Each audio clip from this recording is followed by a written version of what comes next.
You know how it is said that there are explanations to everything? Well, not everything. Most of the things happen and it's usually beyond human comprehension. And yes, it is safe for you to think about this faith-based. I'm talking when you are at your very broke and lowest state and all of a sudden someone sends you money and you tend to wonder, how did the person know about this? Who communicated this to the person? And then you just draw the conclusion that this is purely divine. And that's cool.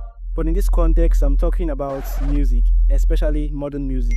There are certain individuals that tend to always break the rules, very flexible with their playing, and literally they always tend to think about practical before theory.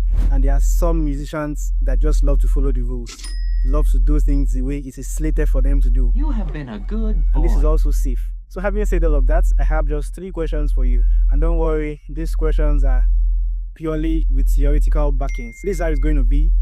I'll be asking the questions and then later on in the video giving answers to them with detailed explanations. So let's get right into it.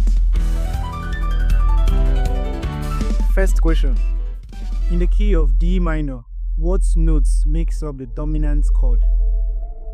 In the key of D minor, what notes makes up the dominant chord? Second question. What is the interval between D flat and F?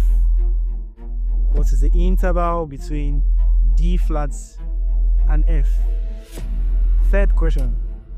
The word piano comes from a Latin word. What is the English word called? The word piano comes from a Latin word. What is the name of that word? What is it called?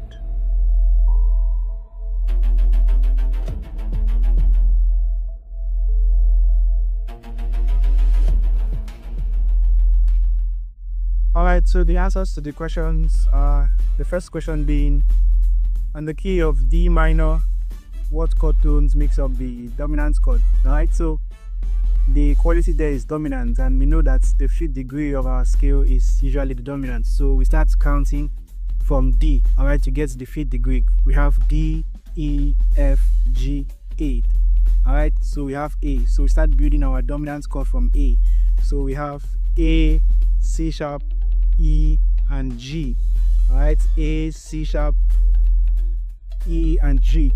Alright, it has to be a third. And notice how the C it's now a sharp. If it were a natural, you would have a different chord quality. That would be at A minor 7th. Alright, but it has to be a sharp. So you can see this way, dominant chord that usually builds from major third, minor third, and minor third. Alright, so A to C sharp, that is a major third. C sharp to E, a minor third, and